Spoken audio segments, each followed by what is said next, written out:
So my lab uses quantitative techniques of different kinds for investigating language development. And here are some general questions about language development that my research has tried to answer this way by using quantitative techniques like the Bayesian segmentation strategy I just showed you. So first kind of question is simply, which learning strategies could children be using? Like, for example, that Bayesian inference-based speech segmentation strategy. This is something we look at a lot for a lot of different types of knowledge. We also ask, which learning biases are necessary for language development to work out the way it seems to? For example, do you need to have a preference for, say, a shorter lexicon or with fewer words? Do you need to have other types of preferences or other types of prior knowledge available in order to succeed at language acquisition?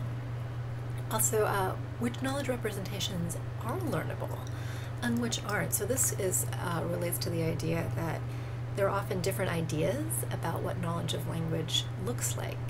And these are knowledge representations, so you might have one knowledge representation for phonology, another knowledge representation for capturing that same information about phonology, and the question is which one is right.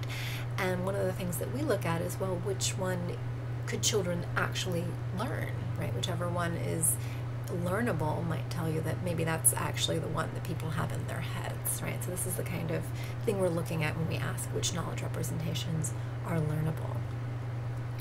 We also ask, when do children learn different aspects of the linguistic system? So this is sort of about uncovering, on the basis of children's behavior, what they seem to know. And computational cognitive modeling can often help us understand what the underlying knowledge is that children are using to generate the behavior that we observe, with respect to what they're saying, how they interpret things.